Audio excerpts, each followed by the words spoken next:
Você só não realizou ainda seus sonhos porque não são metas para você. Porque se fosse para os outros, você já teria entregue antes do prazo. Doeu? Então continua, senta, porque lá vem história.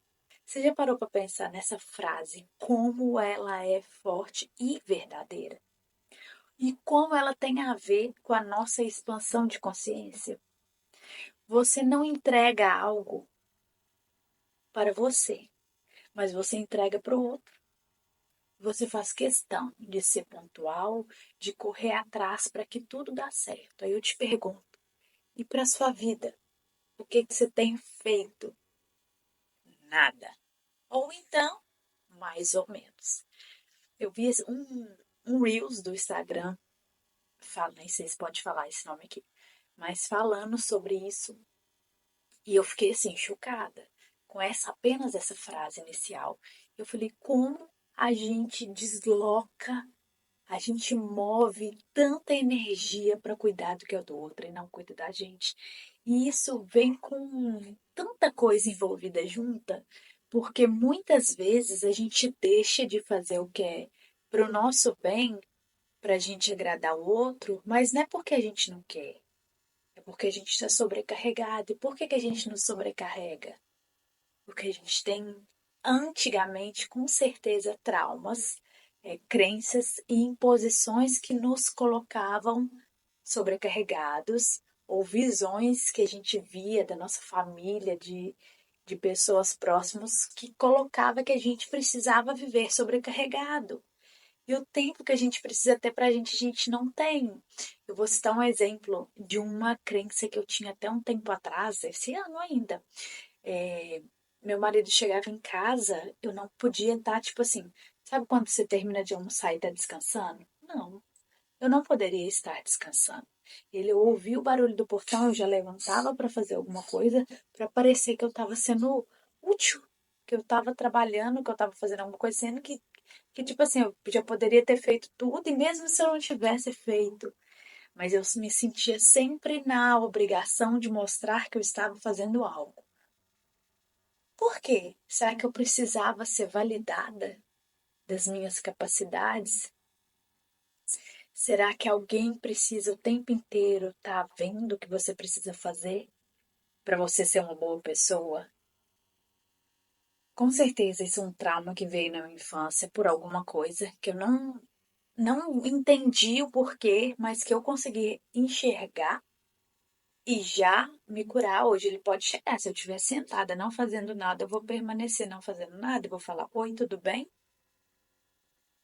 Se ele quiser pensar algo, que ele pense, que fique para ele, que não venha falar para mim. Mas também não irei discutir, não, porque já passou a época. Hoje em dia, eu entendo que somos todos nós um campo só. Se eu parar para brigar, para questionar, eu vou estar voltando isso para mim. Então, ó, o silêncio predomina em algo que não me agrade. Leve isso para sua vida. Com qualquer pessoa, algo que não te agrade, o máximo que você pode tentar é entender aquela situação e não brigar, bater a perna, questionar aquilo ali como se fosse, sabe, uma guerra mundial. Não compensa. Energia sendo deslocada desnecessariamente. Acredite nisso. Então, voltando ao assunto, eu vejo a gente, exemplo, você precisa estudar algo, você precisa fazer os vídeos do YouTube. Eu tinha me proposto a fazer vídeos do YouTube toda quarta e sexta. Semana passada eu trabalhei tanto para os outros, mas que é um trabalho que eu amo, mas voltando a minha energia para os outros, que eu esqueci de mim.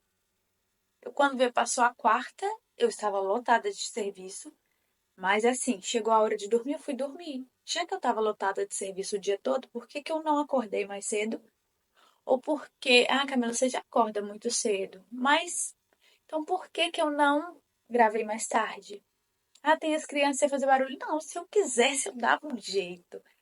Aí que tá, quando a gente quer, a gente dá um jeito.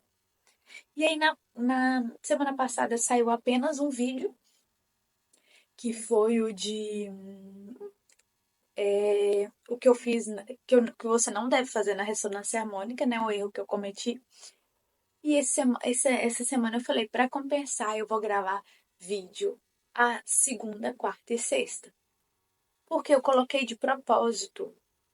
Eu coloquei dilema na minha vida. Eu nem mudei o banner lá, mas eu vou mudar depois porque eu quero que realmente levar mais consciência. Eu quero levar das minhas experiências a você que está assistindo aí. Aproveita e já curte esse vídeo. Se você gostou, já se inscreve no canal. Eu quero compartilhar mais porque eu sei que a minha vida é um crescimento e eu posso estar ajudando outras pessoas a crescer. Há um tempo atrás, uma amiga falou assim: Camila, toda organização vem do caos, porque até então eu me achava uma pessoa super organizada, mas eu não entendia que uma coisa poderia sair da linha. Exemplo, você está fazendo todas as reuniões, todos os seus compromissos certinho no horário, quando vê alguém pode atrasar, alguém pode se adoentar, e aquilo ali para mim, se não tivesse no meu padrão, aquilo ali me matava, aquilo ali me deixava doida. Exemplo, se eu mandasse um e-mail errado, aquilo ali eu chorava, tirava meu sono, porque eu tinha uma cobrança lá atrás que me falava que eu precisava ser sempre certa. Que entra aí no se fosse para o outro, eu faria. Então, vem várias coisas, entende? Quando você começa a enxergar, ver que não precisa ser assim, essa perfeccionista que eu quero ser, a cada dia mais eu tento mudar isso, porque eu vejo que isso estava me deixando doida. Literalmente essas palavras. Eu sentia que eu sou gestora de projetos digitais, então, tipo assim, eu tento manter tudo em ordem. Eu gosto muito dessa parte de organização, mas estava além, né? Eu queria tudo aqui, nas minhas asas, né? Como falava, os filhos todos aqui embaixo, e não é assim, as coisas têm que fluir com naturalidade. Claro que você tem que chamar atenção não, ajudar uma pessoa, oi, vem cá, você tá errado, olha, isso não pode ser assim, isso não pode ser melhor, mas não quer dizer que tudo precisa ser aqui, centrado. E aí, quando havia uma desorganização, além de eu ficar louca, eu achava que o erro era só meu, e não era meu. E essa frase, toda organização vem do caos, eu comecei a entender que pequenas coisas, quando saem do eixo, estão levando a uma organização. Exemplo de uma reforma de uma casa. Para uma casa subir, reformar, você precisa quebrar uma parede. Muitas vezes, quando você quebra uma parede, vem um cano ali que estoura, vem a parede que tem outras coisas que estavam ali e não estava pronta para estar ali, enfim. De uma trinca que sai na outra parede, porque bateu na de cá e vai virando aquela bola de neve, né? Mas quando você resolve ali e sobe e ergue a parede nova, não fica tudo limpo, organizado, depois que limpa, não fica tudo no jeito. Ou você acha que construir uma parede, quebrar uma parede não vai dar trabalho nenhum? Só se você sair da sua casa, vou ficar num hotel e depois voltar. Mesmo assim, você vai ter pedreiro ligando. Mas eu vou contratar alguém. Vai ter construtora, sei lá, enfim, né? Mestre de obras. Sempre, para se organizar algo, precisa de uma bagunça interna. Isso foi chave também para mim entender essas crenças que eu falei com vocês. Tanto a crença da organização, da desorganização, a crença de que eu precisava ser o tempo inteiro perfeita e a crença de que para o outro é necessário, para mim não. Então eu quero deixar hoje você com esse pensamento. Se for para você, entregue antes do prazo. Se for para você, entregue antes do prazo. Se o seu caso é para ser feito hoje, entregue ontem. O seu sonho é prioridade na sua vida. Você precisa ser o protagonista, a protagonista da sua história. Já foi Camila Andrade, hoje eu sou Camila Fabiana. É isso. Tchau.